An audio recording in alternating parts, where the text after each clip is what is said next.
Aksi demonstrasi yang digelar sopir truk angkutan batubara di kantor Gubernur Jambi diwarnai kericuhan pada Senin 22 Januari 2024 kemarin. Akibat kerusuhan ini, kantor Gubernur Jambi dan sejumlah fasilitas pemerintah lainnya mengalami kerusakan parah. Kericuhan terjadi setelah peserta pendemo melakukan audiensi dengan Gubernur Jambi. Para sopir tak terima dengan kebijakan gubernur yang masih kekeh menutup lalu lintas tambang batubara di jalan umum. Para sopir truk yang tak terima dengan keputusan itu langsung melempari kantor Gubernur Jambi menggunakan batu. Menyikapi hal ini, tokoh Jambi sekaligus Ketua Dewan Rakyat Jambi, Usman R. Mulan, menyesalkan aksi unjuk rasa berujung anarkis tersebut. Usman mengecam aksi pengrusakan yang dilakukan pendemo hingga mengakibatkan kaca-kaca kantor Gubernur Jambi pecah. Menurut Usman, dalam penyampaian aspirasi, pendemo tidak boleh berbuat anarkis, apalagi sampai merusak fasilitas negara. Mantan anggota DPR RI 3 periode Dapil Jambi ini berharap pemerintah daerah, para sopir dan pengusaha tambang batubara dapat kembali duduk bersama untuk mencari solusi yang terbaik. Saya selaku masyarakat Jambi dan Ketua Dewan Rakyat Jambi sangat menyayangkan demo yang berakhir dengan anarkis. Kita harapkan hal ini jangan terulang lagi. Diselesaikan baik-baik, ya nggak? Bisa duduk satu meja, baik itu pemerintah daerah, baik itu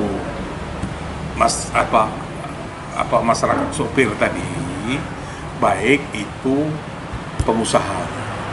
Nah, misalnya dalam itu kesanggupan pengusaha hanya membayar 20.000 per ton. Nah, melalui pemerintah daerah bisa menengahi, ya enggak? Bagaimana pengusaha bisa mengangkat ongkos itu sehingga bisa tercover oleh pendapatan supir ini, ya enggak? Mereka kalau tarik ke Talang Duku katanya 60.000 per kubik per ton. Tapi kalau jarak dekat tuh hanya 20.000. Nah, ini bisa dibicarakan, tapi ditengahi oleh pemerintah daerah. Pemerintah daerah menengahi antara supir dengan pengusaha. Nah, kita perlu ini ekspor batubara ini. Bagaimanapun ekspor batubara itu, hasil batubara itu kita dapat pembagi hasilnya 30% untuk daerah, 70% untuk pemerintah pusat. 70% untuk pemerintah pusat dengan ekspor batubara ini itu ditempatkan dalam cadangan devisa negara. Nah, apabila cadangan devisa negara kita menipis, nilai tukar rupiah akan melorot. Iya kan? Nah, 30% yang ada di supir itu diterima oleh pemerintah daerah. Tidak salahnya dana itu oleh pemerintah daerah diberikan bantuan dulu kepada supir, ya enggak?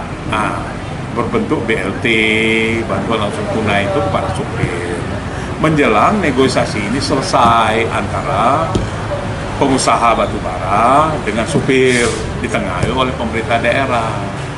Nah, mengangkat batubara itu dari mulut tambang ke stockpile di pinggir Sungai Batanghari yang terdekat. Jadi mereka punya kerjaan.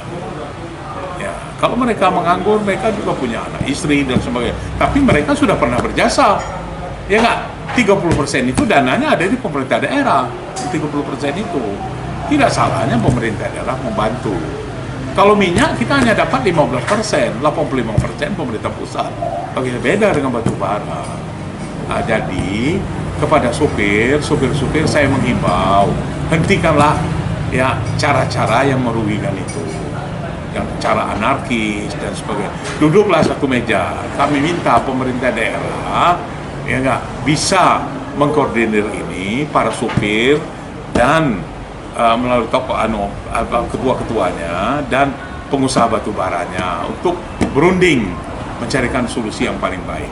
Hal senada juga diutarakan tokoh Jambi lainnya, Alexander. Ketua Persatuan Keluarga Kabupaten Sarolangun itu juga menyayangkan aksi unjuk rasa sopir truk batubara yang berujung ricuh. Alexander meminta pihak berwajib untuk menangani demo anarkis tersebut secara kondusif. Ia juga meminta pemerintah daerah, para sopir dan pengusaha tambang batubara dapat duduk bersama dan menyelesaikan persoalan yang terjadi dengan kepala dingin.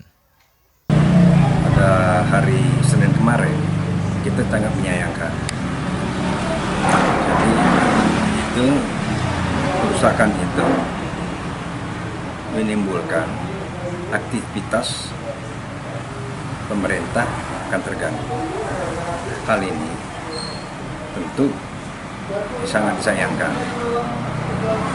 Penyelesaian apakah melalui anarkis? Kan tidak mungkin. Maunya masalah sopir batubara berduduk sama-sama dengan pengusaha. Dan setelah itu pihak pengusaha batubara akan duduk bersama pemerintah daerah menyelesaikan masalah poin per poin. Ini apa yang harus diselesaikan? Kalau begini sudah kerusakan, yang dirugikan itu bukan orang per orang, itu kan anggaran daerah yang akan dirugikan kerusakan itu. Jadi saya sangat menyayangkan. Ini sudah anarkis, berarti sudah kriminalisasi. Ini pihak yang berwajib harus menangani masalah ini secara kondusif. Jadi pemerintah daerah mungkin ada solusi yang terbaik untuk menyelesaikan masalah ini. Kenapa? Setiap orang kan mempunyai kepentingan, baik itu kepentingan secara kelompok maupun individual. Jadi hal ini diduduklah baik-baik, disolusikanlah baik-baik. Jadi semua persoalan ini akan bisa selesai, tapi dibawalah dengan secara kepala dingin supaya Jambi ini terkenal dengan daerah yang aman. Jadi bukan ini yang kita kehendaki. Mudah-mudahan di bawah pimpinan Dr. Haji Al-Rasyid Gubernur Jambi ini biasa dapat mencikapi masalah ini dengan baik, dengan solusi yang baik, dengan tindakan yang baik. Kenapa saya katakan demikian? Mungkin dia sudah tahu apa yang harus diperbuatkannya untuk menyelesaikan masalah ini. Saya pikir masalah ini pihak berwajib juga harus bersikap netralitas dalam menangani masalah ini supaya jangan ada timbul pro dan kontra dalam masalah sopir batubara di lingkup Provinsi Jambi.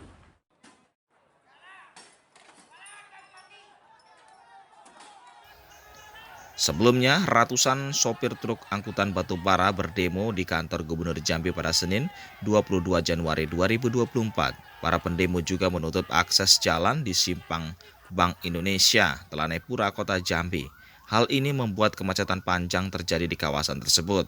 Dalam aksinya, pendemo menuntut Gubernur Jambi agar membuka hauling tambang batubara di jalan umum.